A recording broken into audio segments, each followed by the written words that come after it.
اللحظات الأخيرة مش دايما بتكون مخيفة. انت ممكن تكون بتسعى انك انت توصل لآخر الطريق، حتى وإن كان الطريق ده هو حياتك نفسها.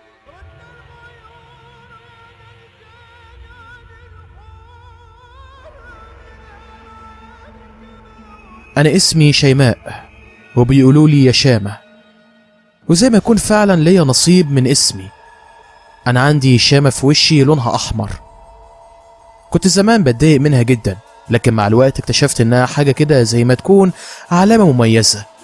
لا، وبقف أتفرج عليها في المراية كمان وكتير. كان كل ما يتقدم لي واحد ويشوف الشامة اللي في وشي ديت ألاقيه بيغير رأيه. في الأول الموضوع كان مأثر فيا، لكن دلوقتي ما عادش فارق معايا. أنا بقى عندي قناعة إن كل واحد هياخد نصيبه ورزقه من غير ما ينقصه أي حاجة، حتى لو كانت العادات عندنا إن البنت لازم تتخطب بمجرد ما تخلص الإعدادية. وقررت أجتهد في دراستي. أنا دلوقتي في تانية ثانوي، ونفسي أدخل أي كلية من كليات القمة، ودخلت علمي. ما بقاش في حياتي أي حاجة غير المدرسة والمذاكرة، لحد اليوم اللي استأذنت فيه من حصة العربي عشان أنزل الحمام. ولما نزلت وقبل ما أطلع الفصل تاني، مش عارفة إيه اللي خلاني أقف قدام المراية.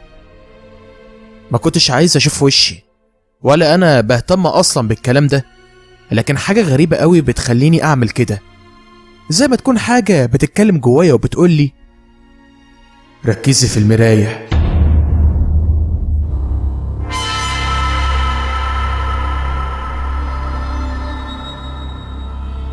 يا مساء الفل والسعادة على كل الناس اللي سامعاني دلوقتي. أنا أحمد عبد الكريم، والنهاردة معدنا مع قصة جديدة.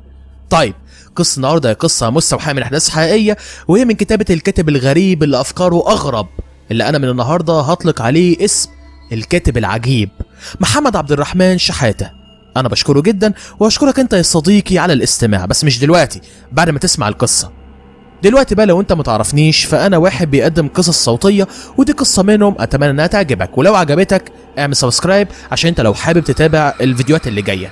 وبرضه لو عجبتك اعمل لايك، لان اللايك بيفرق جدا وبيساعد على انتشار الفيديو. انت لما تعمل لايك بتبعت اشعار لليوتيوب تقول لهم ان الفيديو ده كويس، فانت لو هتشوف ان الفيديو ده كويس اعمل لايك وبس كده. وفي حاجه تانية لو انت متعرفهاش، فاحنا عندنا قناه تانية بعنوان المحاكاه، نزلت عليها قصة امبارح. لو انت مهتم تسمع القصة دي، اللينك بتاعها تحت في الديسكريبشن، انزل اسمعها بعد ما تسمع الحلقة دي طبعا، وهستنى رأيك هناك، ما تتأخرش. وبس كده، بدون كلام كتير يلا نبدأ الحلقة ونشوف محمد كاتب ايه. يلا بينا.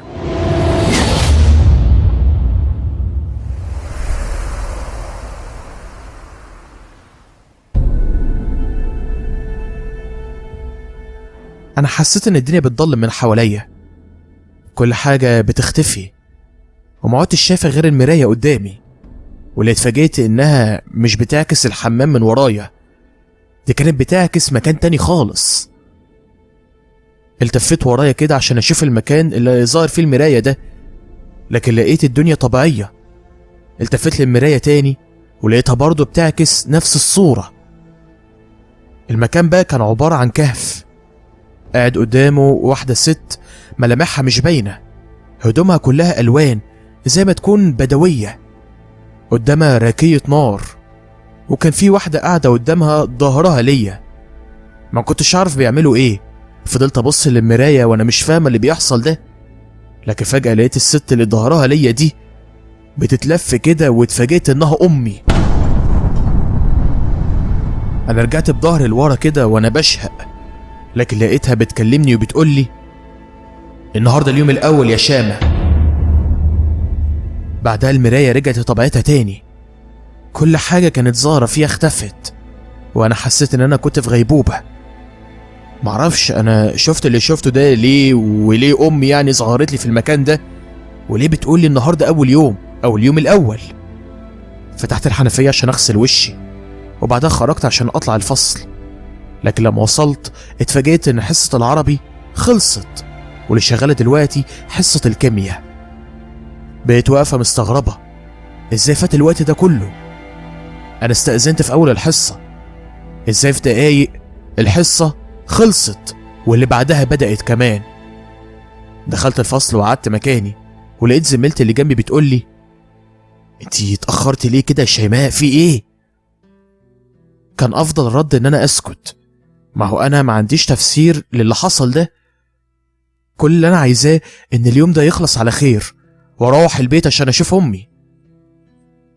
الوقت عدى عليا بطلوع الروح والله، لحد ما الحصص كلها خلصت ووقت المروح جه. طلعت من المدرسة على البيت، واول لما وصلت لقيت اخويا الصغير بيلعب قدام الباب.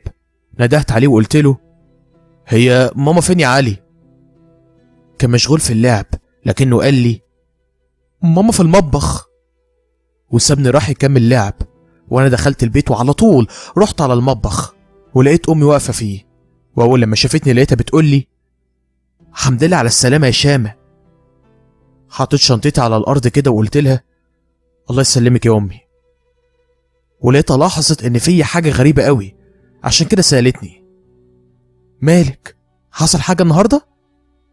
رديت وقلت لها: حاجه زي ايه مثلا؟ يعني حد ضايقك؟ حصلت مشكله في المدرسه؟ وليه بتقولي كده؟ شكلك بيقول ان في حاجه.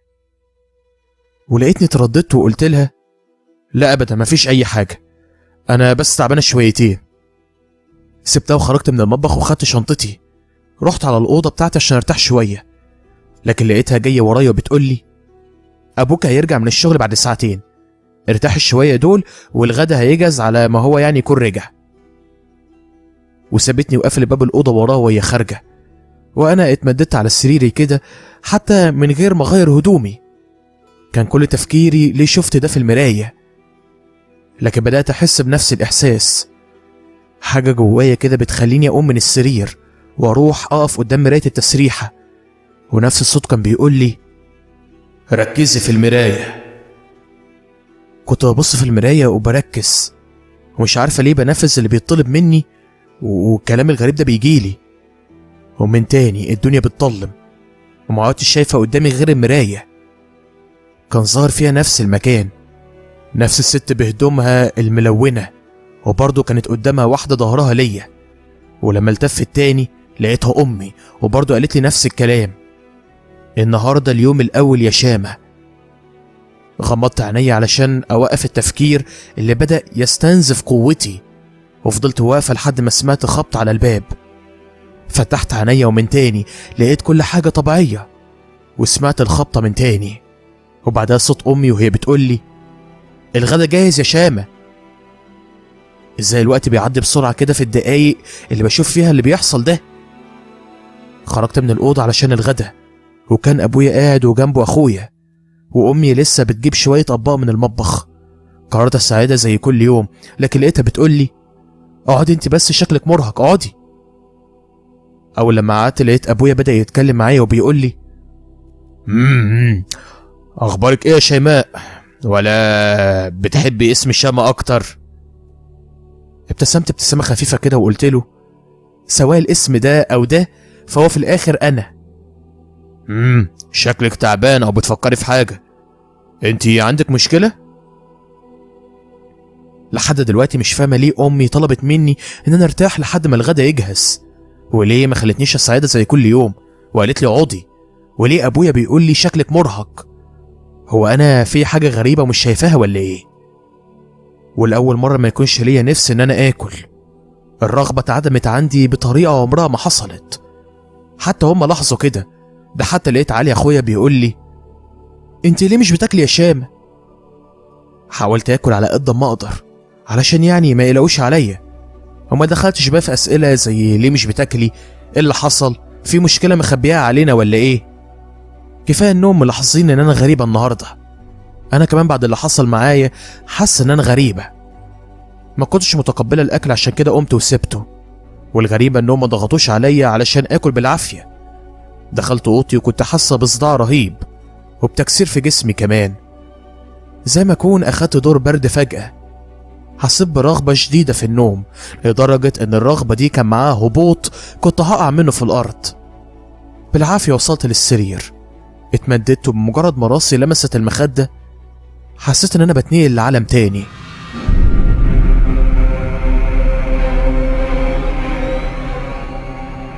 قريه بيوتها كلها من طين، شوارعها ضيقة، والغريبة ان البيوت على شكل مقابر. كان كل بيت ليه شاهد، والناس رايحة جاية في الشوارع. مفيش حد فيهم بيكلم حد، مفيش اي صوت ممكن تسمعه هنا. والغريبة ان لبسهم كله لونه ابيض مغطي اجسامهم كلها، حتى كفوف ايديهم ورجليهم مفيش باين منهم غير رؤوسهم وبس. مشيت وانا مش عارفة دخلت القرية دي ازاي، ولا قادرة افهم ليه الناس دي عاملة فيها كده. الكل ماشي في حاله، البيوت كلها مقفولة، مفيش ولا باب مفتوح. واللي لاحظته ان البيبان كانت من نفس الطوب اللي البيت مبني منه. فضلت ماشية فترة طويلة قوي، والأول مرة أحس إن أنا في شارع ملوش آخر، ده غير إن أنا مش عارفة بدايته كانت منين أصلا. لحد ما لقيت واحدة قاعدة على مصطبة بيت. أول مرة من ساعة ما جيت هنا أشوف حد قاعد، علشان كده لفتت نظري. بدأت أقرب منها، لكن كنت كل ما أقرب بحس إن أنا أعرفها أكتر. ولما قربت أكتر بدأت ملامحها تظهر، ولقيت نفسي بجري ناحيتها وبصرخ من الفرحة وبقول: ستي. كانت ملامحها باهتة وشكلها متبهدل، لكن أنا إزاي قابلتها؟ دي ميتة من 5 سنين. بدأت أقرب إيدي منها وأنا خايفة وحاططها على كتفها، وبدأت أهز فيها بالراحة كده وأنا بقول لها: ستي، أنت عارفاني؟ أنا شيماء أو شامة.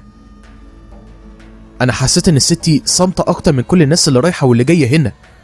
فضلت أهز فيها وأكلمها، لكن مفيش أي فايدة، لحد ما فقدت الأمل إنها ترد عليا أصلا. سبتها وبدأت أكمل طريقي وأنا مش فاهمة أي حاجة من اللي بيحصل. لكن بعد ما مشيت كام خطوة كده سمعت صوتها وبتقول لي: النهاردة اليوم الأول يا شامة. جسمي اتنفض وخطواتي وقفت فجأة، ومع الخضة اللي خدتها دي كنت بلتفت كده ناحية ستي، لكن لقيتني بقوم من النوم. التكسير اللي في جسمي زايد، حرارتي عالية، وفي رعشة مش مخلياني أعرف أتمالك أعصابي. ولقيت عينيا بتروح ناحية المراية، وساعتها لقيت صورة ستي معكوسة عليها بنفس الصورة اللي شفتها عليها في الحلم. كنت بدقق في صورتها اللي لسه ظاهرة قدامي على المراية، لكن اتفاجئت بيها بترفع وشها ناحيتي فجأة وبتقول لي: ما كانش حلم يا شامة. ما كانش فيه قدامي غير ان انا احكي لامي كل حاجة، وانتظرت لحد ما ابويا خرج اخر النهار عشان يقعد على القهوة، واخويا طلع يلعب قدام البيت. وساعتها لقيت امي قاعدة في الصالة، واول لما شافتني لقيتها بتقول لي: تعالي احكي لي مالك، تعالي. قعدت جنبها وانا مش عارفة ابدأ منين ولا منين، لكن بدأت من اول اللي حصل معايا في حمام المدرسة. حكيت لها على اللي شفته في المراية وعن اني شفتها، وهي بتقولي ان النهارده اول يوم، وان اللي شفته ده اتكرر معايا هنا. ده غير ان انا شفت ستي في مكان مش فاهمه هو ايه اصلا، وانها كررت نفس الكلمه. ولقيتني بسألها: هي ستي ممكن تكون عايشه في عالم تاني غير اللي احنا فيه ده؟ لقيتها بتبصلي بتقولي: ستك مرتاحه في تربتها يا شامه، اللي بيموت لا بيرجع ولا بيعيش في اي عالم تاني. امال ايه اللي انا بشوفه ده؟ انا اول مره يحصل معايا كده. لقيتها سكتت شويه وقالت بعدها: هي رؤيه الميت خير، لكن مش في كل مره، وكمان ان الكلمه تتكرر 3 مرات ممكن يكون مقصود منها حاجه. لقيتني اتوترت كده وقلت لها: حاجه زي ايه يا امي؟ ردت عليا وقالت لي: ستك الله يرحمها كانت بتقدر تحس بحاجات محدش بيحس بيها، زي مثلا كانت بتقول ان فلان هيموت وفعلا بيموت، حد غايب ومفقود الامل ان هو يرجع، ولو جه على بالها كنا بنلاقيه راجع، زي ما يكون عندها قدرة على التنبؤ باللي هيحصل. لكن في الفترة الأخيرة اكتشفنا انها كانت بتكلم نفسها كتير، الله يرحمها بقى، رغم ان تقريبا كان ليها كرامات، لكن لما كبرت في السن بدأت تكلم نفسها. ده حال الدنيا يا بنتي. بعدها امي طلبت مني اخد اجازة من المدرسة لو كنت محتاجة راحة يعني، لكن انا رفضت لان انا مقررة ان انا هشغل نفسي في دراستي. لكن لقيتها بتقولي: ادخلي ارتاحي، شكلك تعبانة، ولو صحيتي وكنت لسه كده هشوف دكتور بقى نروح له.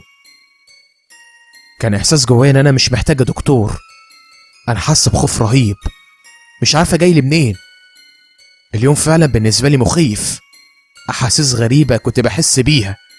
حاسة إن الهوا اللي بتنفسه ده متغير لدرجة إن هو بيحرق صدري. ومن ساعة ما صحيت من الحلم اللي أنا شفته ده واللي شفت فيه ستي وأنا حاسة بريحة كبريت حواليا. الليل دخل وكل اللي في البيت ناموا، لكن أنا كنت صاحية. نور الأوضة مطفي عليا والباب مقفول، وزي ما أنا متعودة أعمل كل ليلة قبل ما أنام كنت مغمضة عينيا وحاسة بكل حاجة حواليا. نفسي كان بيروح وريحة الكبريت بتزيد.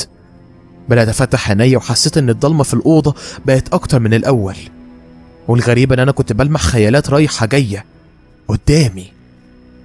كنت بفرج في عينيا كده من وقت للتاني، لكن الخيالات كانت لسه موجودة. الحاجة الوحيدة اللي اتغيرت هي إنها بعد ما كانت باهتة كانت بتوضح واحدة واحدة، لحد ما لقيت قدامي مجموعة ستات لابسين عبايات غريبة لونها اسود. معرفش ظهروا منين، كانوا واقفين صف جنب بعضيهم. انا حسيت ان جسمي دخل في ريزر من الخوف. حاولت اتحرك بس كنت فاقدة السيطرة في جسمي. كانوا بيبصوا ناحيتي بدون ما يتحركوا، عيونهم متثبتة عليا. كانت مخيفة، لونها ابيض، ممسوحة. فضلت ابصلهم والرعب ماليني وجسمي رافض ان هو يتحرك، لحد ما اخر واحدة في الصف ناحيتي بدأت تقرب مني، ولقيتها بتمدلي ايديها وانا بدون ارادتي لقيت ايدي بتتمد وبتروح ناحيتها. بمجرد ما مسكت ايدي لقيت جسمي بيتسحب معاها. انا قمت بدون ارادتي ولقيت فجأة ظهرت في ايديها عباية زي اللي هم لابسينها دي، وبدأت انها تلبسها لي. انا بعد ما لبستها حسيت ان انا شايفة في الضلمة وشايفة بوضوح. استغربت ازاي قادر اشوف كل حاجة مفيش اي نور، لكن لقيت نفسي ببص في المراية واتفاجئت ان عينيا بقت نفس لون عينيهم، ومشيت معاهم. قربنا من باب الأوضة. الست اللي قربت مني ومسكت ايدي كانت جنبي والباقيين كانوا ورانا. بمجرد ما فتحت باب الأوضة كنت مستعد أصرخ علشان حد يخلصني من اللي بيحصل معايا ده، لكن اتفاجئت لما الباب اتفتح بمكان غريب. كانت مغارة. النور اللي منورها كان نور شعلات والعة. النار اللي طالعة منها ما كانتش بتتحرك ببساطة عشان ما كانش فيه هوا أصلا في المكان. الدنيا خانقة، ما كانش فيه غير ريحة الكبريت. وقفت وأنا مش فاهمة إيه المكان ده ولا أنا جاية هنا ليه أصلا، لكن لقيت الست اللي كانت مادة ليا إيديها بدأت تتكلم وتقول لي: اللحظة اللي هتفرق في حياتك كلها حانت يا شامة. كان صوتها غريب، مش صوت واحدة ست أبدا. نبرة غليظة ترعبك من جوه أول لما تسمعها، لكن أنا هستغرب ليه؟ ده شكل عيونهم ولونها لوحده يرعب أكتر من كده. واللي لقيت عينيا بقت نفس عيونهم قبل ما أجي هنا، ولقيت لساني بيتحرر أخيرا وبقول: لحظة إيه اللي ممكن تفرق في حياتي؟ التفت ليا فجأة وكانت بتبصلي وعينيها في عينيا وهي بتقولي: هتقابليها يا شامة. هقابل مين؟ هتقابلي اللي هتعطيلك مفاتيح كتير لأبواب مش أي حد يقدر يفتحها. كنت حاسة أنا بسمع ألغاز، وكل ما كان الوقت بيعدي عليا كنت بتخنق أكتر، ولقيتني بسأل: مين اللي هقابلها؟ ولقيتها بتغمض عينيها وبترفع راسها لفوق، وبعد شوية فتحت عينيها تاني وبصت لي وقالت: أم شلاشل. بمجرد ما قالت الاسم لقيت اللي واقفين وراها غمضوا عيونهم واجسامهم بقت بتترعش. حسيت ان في رهبة خدتهم بمجرد ما سمعوه، وانا حسيت بخوف. الاسم انا فاكراه، دول كانوا بيخوفونا بيه واحنا صغيرين. ام شلاشل، الجنية المرعبة اللي كانوا بيقولوا ان اللي بيفضل صاحي بالليل ويخرج الشارع بتظهر له وبتخطفه ما بترجعوش تاني. كل تفكير ده دار في لحظة في دماغي، ولقيتني بقول بصوت كله خوف: أم شلاشل الجنية المرعبة. أنا لقيت عينيها بتقلب للون الأحمر، ده غير إن اللي واقفين وراها صرخوا صرخة مكتومة وحسيت زي ما يكونوا خايفين، ولقيتها بتكلمني بلهجة حسيت انها تحذير وبتقولي: كلنا بنلزم حدودنا في حضرة ام شلاشل، انت دلوقتي في مملكتها، انت واقع عليك الاختيار من لحظة ولادتك يا شامة، وجي اليوم اللي كان متحدد فيه العهد. كنت بسمع ومش فاهمة هي تقصد ايه، فسألتها: انا مش فاهم عهد ايه؟ ولقيتها بتحط ايديها على كتفي وبتقولي: عهد الكرامات يا شامة.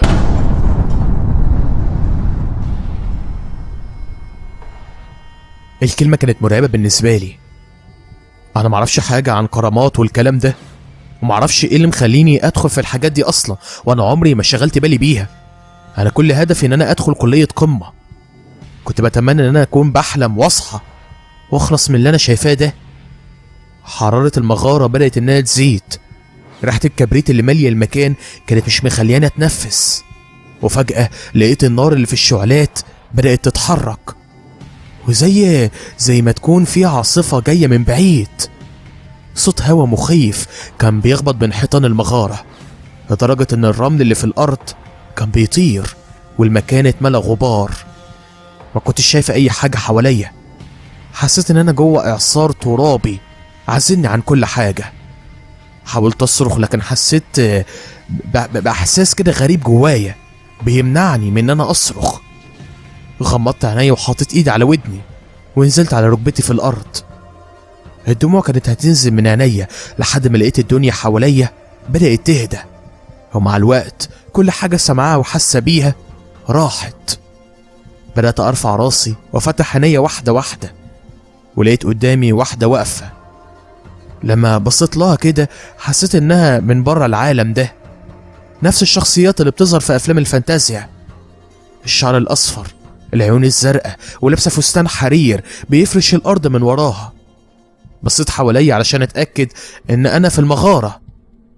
لقيتني فعلا لسه فيها، لكن الستات اللي كانوا معايا قبل ما تحصل العاصفه اختفوا، وهي زي ما تكون فهمت انا بفكر في ايه.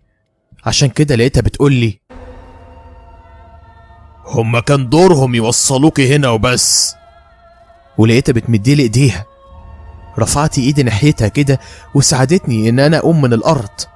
ولما وقفت لقيتها بتقولي: جزء كبير مننا ما بيكونش ملكنا يا شامة، احنا ما جيناش الحياة باختيارنا. كل مخلوق في الكون ده بينطبق عليه نفس الكلام اللي بقولهولك، محدش اتخلق بإرادته. كل واحد جاي يلعب الدور اللي اترسم له، ويا اما ينجح فيه او ما ينجحش. ولقيتني بسأل نفسي ايه بقى الالغاز اللي انا بقيت فيها دي، وبقيت بسمعها كتير ومش فاهم منها اي حاجة. لكنها كانت بتكمل كلامها وبتقول: في حاجات بتبقى مفروضة علينا اننا نعملها، وما يكونش قدامنا اختيار اننا نرفض او نقبل، لان امتناعنا عنها ممكن يكون في اذى لينا او لغيرنا. ولقيتني بسألها عشان اعرف ابدأ كلامي معاها منين، وبقول لها: انت مين؟ واتفاجئت لما لقيتها بتقولي: انت في حضرة ام شلاشل. انا قلبي اتنفض من مكانه، ولقيت دماغي بدأت انها تقارن بين الصورة اللي اترسمت عنها من الحكايات اللي كنا بنسمعها واحنا صغيرين وبين شكلها اللي انا شايفاه قدامي دلوقتي.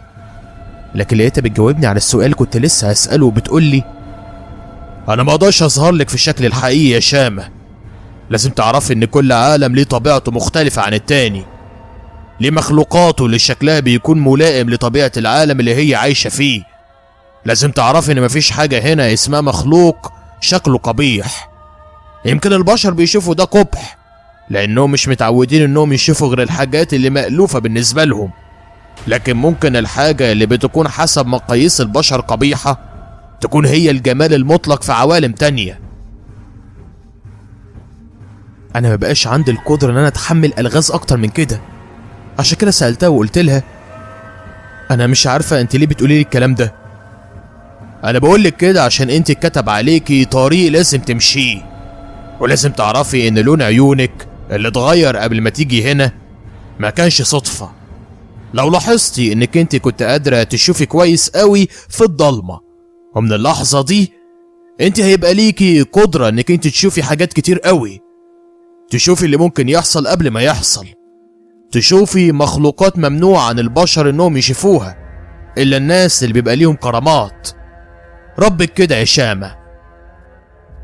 ولقيتني برد عليها وبقول لها انا ماليش كرامات، لكنها طلبت مني انزل في الارض. كنت مستغربة ازاي بنفذ طلبها كده بدون ارادتي. لما قعدت في الارض لقيتها بتقعد قدامي، ولقيت دايرة بتترسم حوالينا. ايوه بتترسم في الارض، معرفش مين رسمها، دي اترسمت من نفسها كده. ما كانتش دايرة بس، ده انا كمان لقيت نجمة خماسية بتترسم في الرمل، ولما النجمة اترسمت كنت انا وهي في نص النجمة، وبدأ يطلع شمع احمر من الارض عند كل طرف من اطراف النجمة، وبدأ يولع من نفسه. واتفاجئت لقيت كتاب بينزل من سقف المغارة، جلده لونه اسود، وبينزل على الارض بيني وبينها، ولما بقى في الارض كان بيتفتح من نفسه. كانت اوراقه لونها اصفر، ومكتوب فيه بلون احمر كلام مش مفهوم، وفيه رموز مرسومة. الصفحات كانت بتتقلب من نفسها لحد ما وقفت عند صفحة معينة فيها صورة كيان بشع. كانت جنية ليها لسان أفعى كان مشقوق من الطرف، حتى الضفاير اللي عاملها كانت عبارة عن أفاعي، وكان ليها قرن واحد في جبهتها من قدام كده. نص جسمها من فوق كان طبيعي، لكن رجليها من تحت كانت غريبة زي رجلين المعيز، وكلها شعر لونه اسود، وكان ظاهر من ورا رجليها ان ليها ديل كان زي ديل الافعى. انا جسمي كان بيترعش وهي لحظة كده، ولقيتني بسألها وانا عيني على الصورة وبقول لها مين اللي في الصورة دي؟ ضحكت ضحكة كانت بتهز المغارة وقالت لي ام شلاشل.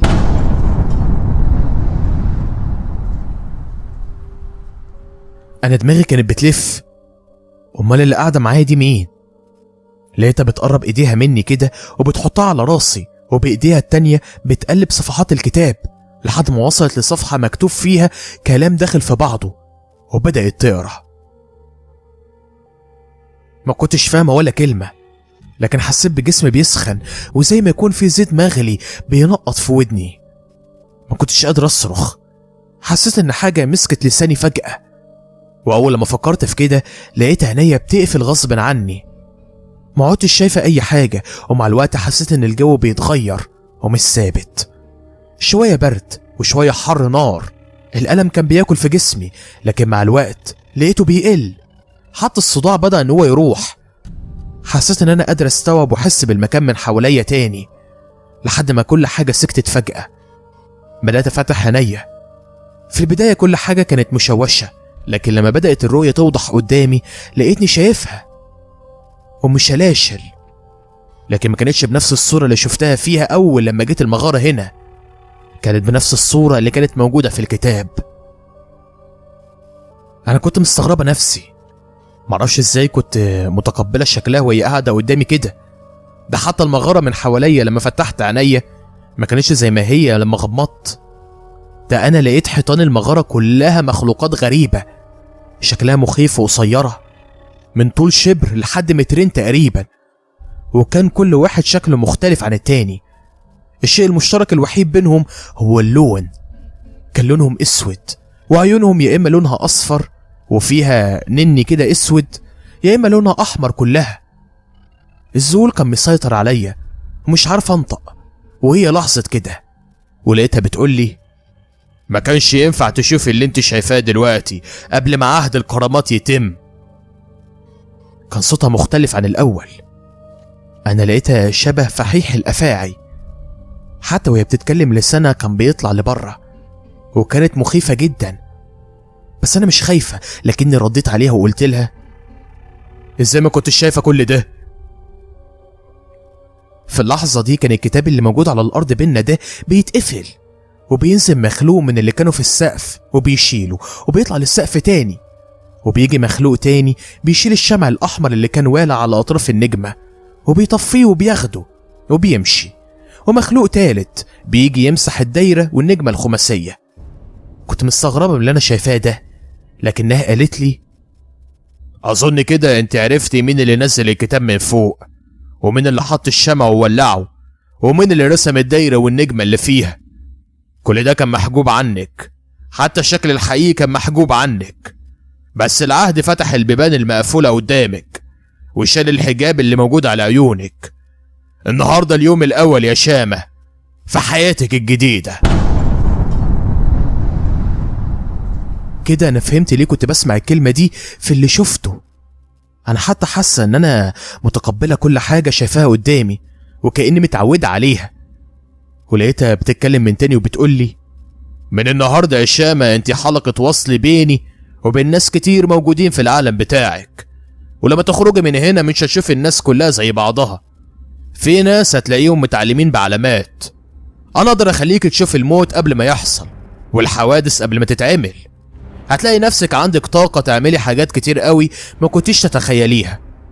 بس الاخلاص يا شامة، لازم تكوني مخلصة ليا، ولازم تعرفي ان اي محاولة منك علشان تتخلصي من عهدك معايا روحك هي اللي هتكون التمن اللي هيدفع مقابل العهد. كلامها خلاني اترعب حرفيا. يعني انا اتفرضت عليا حاجة يا اما اعيش حياتي بيها يا اما اموت. كنت لسه رايحة انطق علشان اقول لها تعفيني من العهد ده، وان انا اضعف من ان انا اكون الشخص ده غير ان انا مش عارفة انا هعمل ده ليه يعني واستفاد ايه منه. لكن لقيت ايديها بتتمدلي.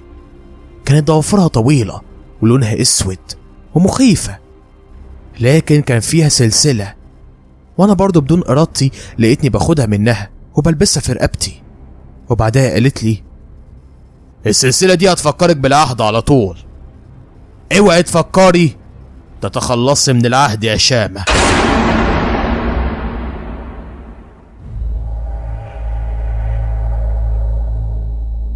الحمد لله، اخيرا صحيت من النوم وخلصت من الكابوس اللي ما كانش عندي امل ان هو يخلص ده. اول حاجه فكرت فيها ازاي اتخلص من الخوف اللي حاسه بيه بسبب الكابوس ده، وبتمنى كمان ان اللي حصل معايا في حمام المدرسه وشوفته في المرايه يكون كابوس او هلاوس. انا نفسي اعيش حياه طبيعيه وهاديه ما فيهاش اي مشاكل. قررت اقوم من السرير علشان ابدا يومي. كان جسمي مكسر، حاولت بكل قوتي علشان اقوم، ولما نزلت على الارض مشيت لحد التسريحه.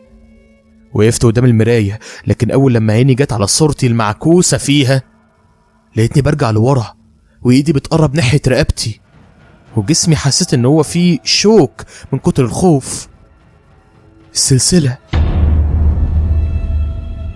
رقبتي كان فيها السلسله اللي خدتها من ام شلاشل في الكابوس اللي لسه قايمه منه دلوقتي. لحظه، كابوس ايه ده؟ على كده اللي حصل معايا ده كان حقيقه.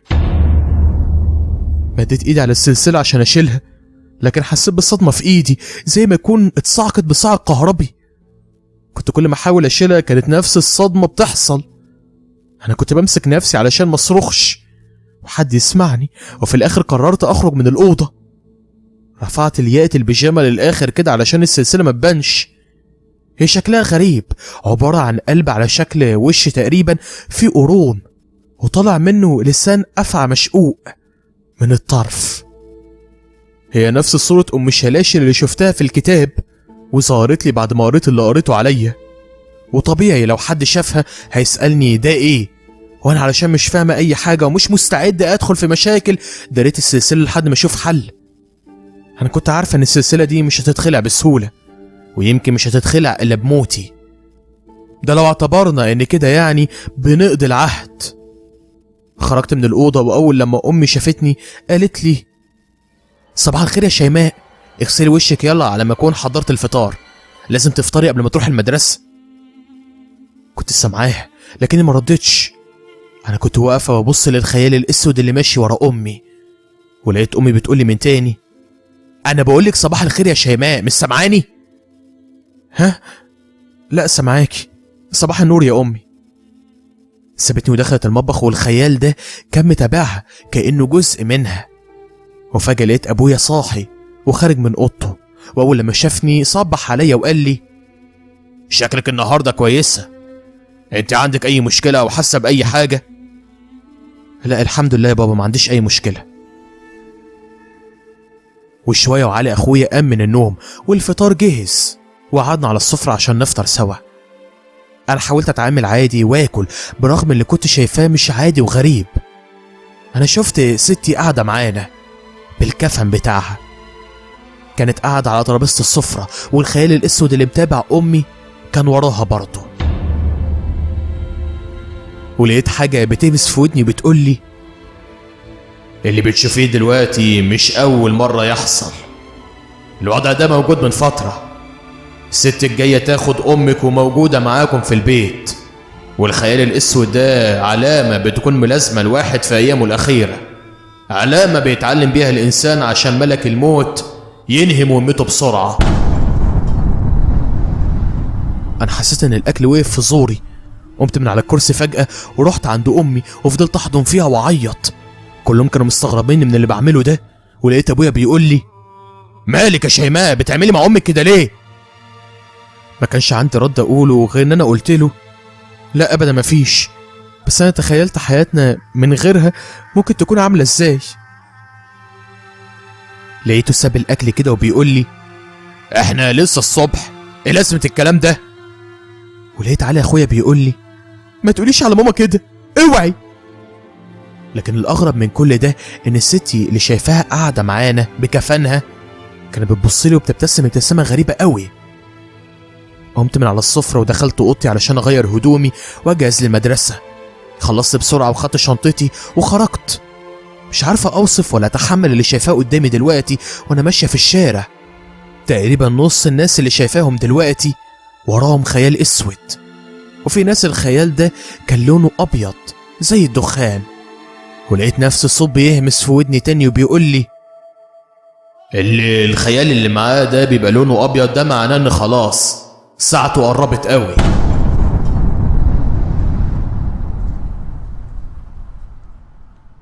كلامه كان صح، لدرجة إن أنا شفت واحد منهم وقع مات فجأة وهو كان واقف بيضحك.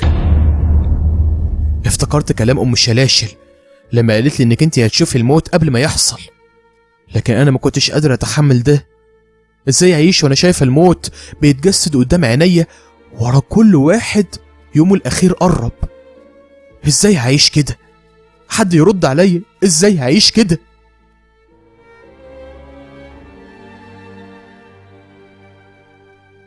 لما وصلت المدرسة ودخلت الفصل اتصدمت إن واحدة من زميلاتي وراها خيال لونه أبيض. صرخت وخرجت من الفصل وأنا بجري، ما كانوش عارفين أنا بجري ليه، لحد ما في واحدة من المدرسات مسكتني وأنا بجري في الطرقة ودخلتني أوضة الأخصائية الاجتماعية. كنت منهارة، طلبوا الممرضة اللي جت وعطتني حقنة مهدئة، واتصلوا على أبويا اللي جه استلمني من المدرسة. ولما فقت لقيت نفسي في البيت. بدأت أحكي له، حكيت له من أول اللي شفته في مراية حمام المدرسة لحد اللي حصل وشفته قبل ما أطلع أجري من الفصل. ما كانش مصدقني، كان فاكرني اتجننت، لدرجة إن أنا اضطريت إن أنا أوريله السلسلة. ولقيته بيقول لي أنت إزاي تشتري سلسلة زي دي؟ ولسه بيمد إيده علشان يخلعها من رقبتي، ولقيتني حسيت بالصدمة كهرباء شديدة. حتى أبويا لقيته بيصرخ وبيسحب إيده بسرعة وهو بيقول إيه ده؟ ومن هنا بدأ يصدقني. أمي كانت منهارة من العياط. أنا حكيت كل حاجة ما عدا اللي شفته على أمي. كنتش حابة أخلي الحزن يتمكن منهم، وقلت يمكن يجي الفرج من عند ربنا.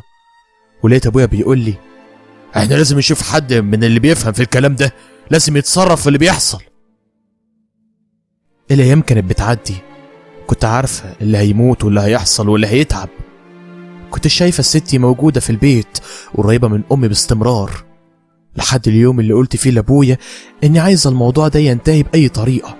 ولقيته بيقول لي أنا كلمت واحد صاحبي هيجيب شيخ ويجي بكرة، ربنا يجعل في إيده الشفا. في الليلة دي قبل ما انام لقيت باب اوضتي بيتقفل من نفسه، ولقيت النور بيبهت كده، ونفس العاصفة اللي حصلت في المغارة بدأت تحصل في الأوضة.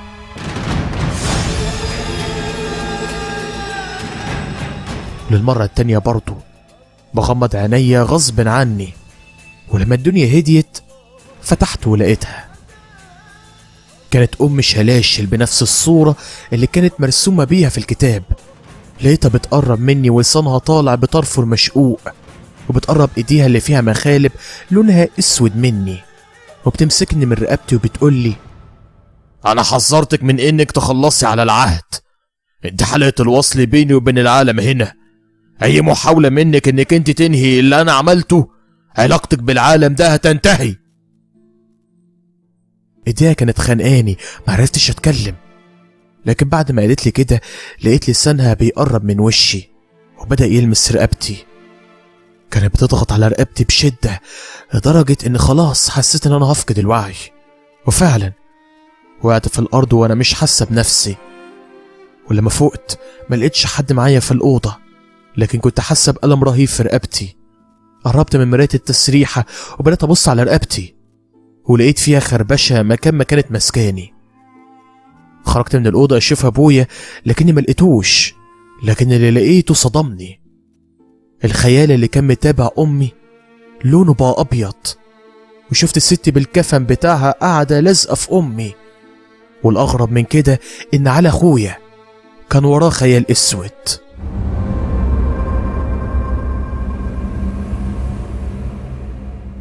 انا وقعت في الارض، وساعتها لقيت امي واخويا بيجروا ناحيتي، وفي اللحظه دي لقيت ابويا داخل البيت ومعاه شيخ. اول لما شافني في الارض شالني ودخلني اوضتي. امي جابت لي كوبايه ميه وفضلت واقفه جنبي وانا نايمه، والغريبه حتى في وجود الشيخ كانت ستي بالكفن جنب امي برضه. انا من ساعه ما شفتها وهي ملازمه امي، خصوصا بعد ما خيالها بقى لونه ابيض، بقت قريبه منها جدا. لكن صوت الشيخ لفت انتباهي وهو بيقول لي: اللي بيحصل معاكي بالظبط يا شيماء. حكيت له بالتفصيل. اي نعم ابويا اتكلم معاه، بس تقريبا كان عايز يسمع مني انا.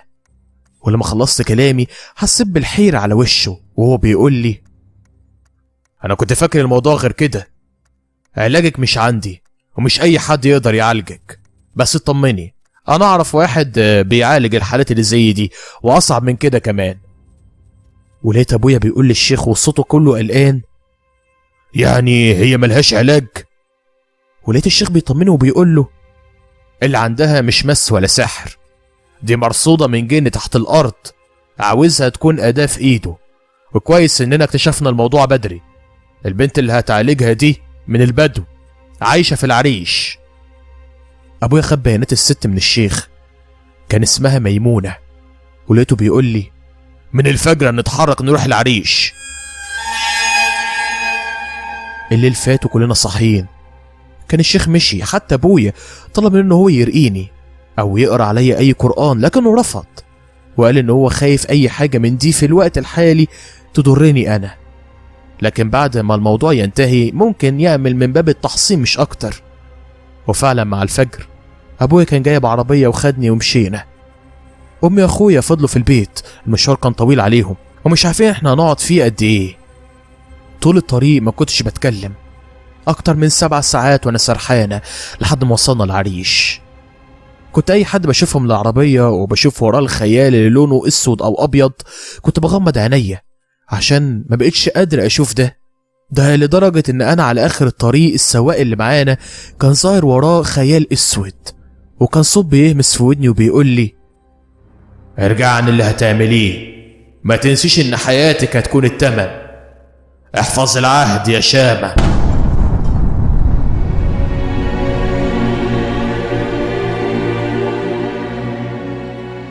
العربية وقفت لما وصلت القرية اللي الشيخ قال عليها. بدأنا نسأل عن ميمونة، ناس كلها كانت عارفاها، كله كان بيشاور على خيمة قريبة من جبل في الصحراء وكانت عايشة فيها.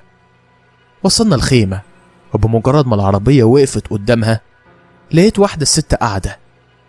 أنا لفت نظري وجه الشبه ما بين الست اللي كنت بشوفها قاعدة في المراية وملامحها مش باينة وبين الست اللي قاعدة. كانت نفس الهدوم ونفس طريقة القعدة بالظبط. نزلنا من العربية وقربنا منها ولقيت أبويا بيسألها: حضرتك الشيخة ميمونة؟ لقيتها بترفع وشها وبتبص ناحيتي، بتبص لي أنا وبتقول لي: كويس إنك انت جيتي بدري يا شامة.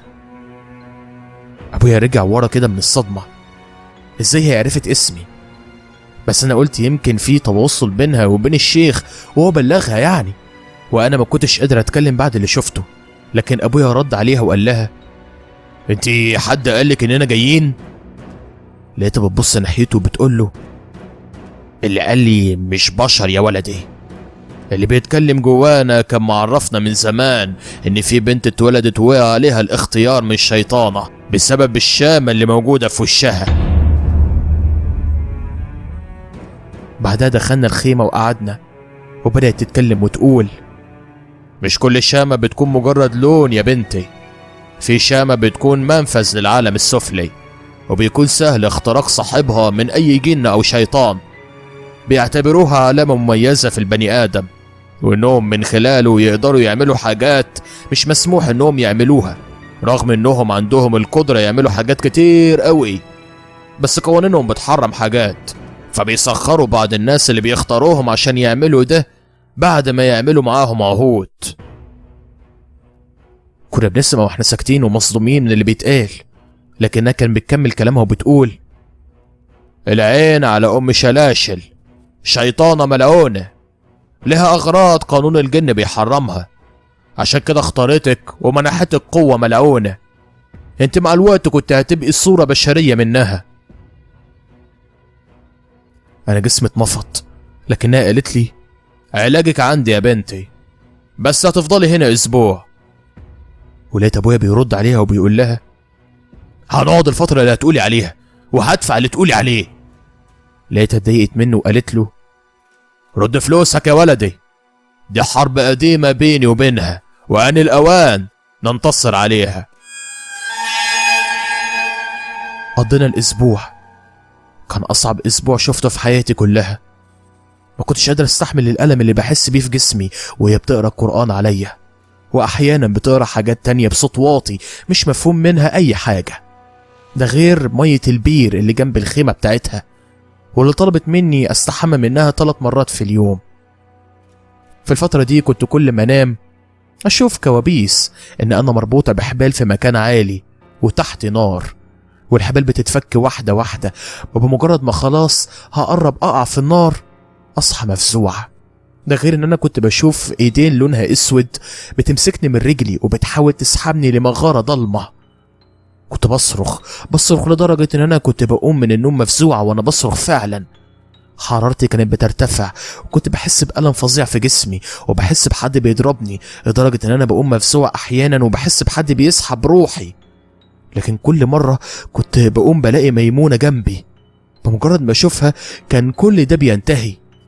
لحد اليوم الاخير كانت ميمونة بتقرأ عليا قرآن كتير عن كل مرة، وكانت بتقول في سرها كلام معرفش عنه اي حاجة، بس كنت بسمع احيانا حاجة زي حرق ورقة العهد. وفي اليوم ده طلبت مني استحمى من البير 7 مرات.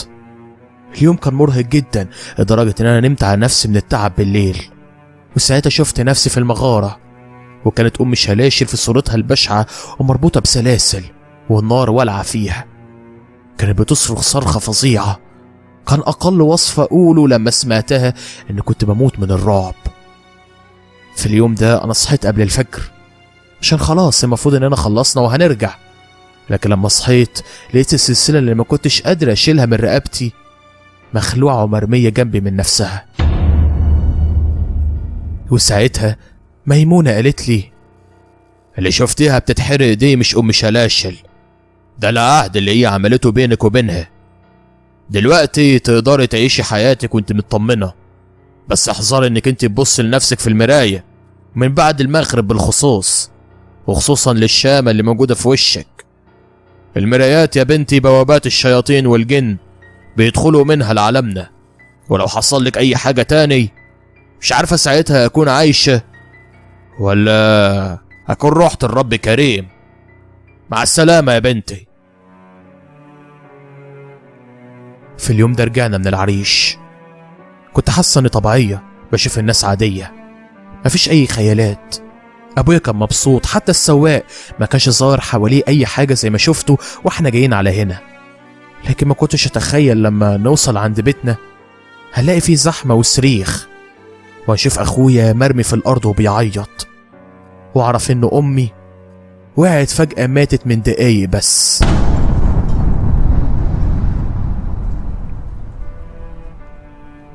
بكده كنت انتهت حلقة النهارده وقصة النهارده. بشكر جدا الكاتب محمد عبد الرحمن شحاتة على إبداعه الرهيب في القصة دي، وبشكرك انت كمان يا صديقي على حسن الاستماع.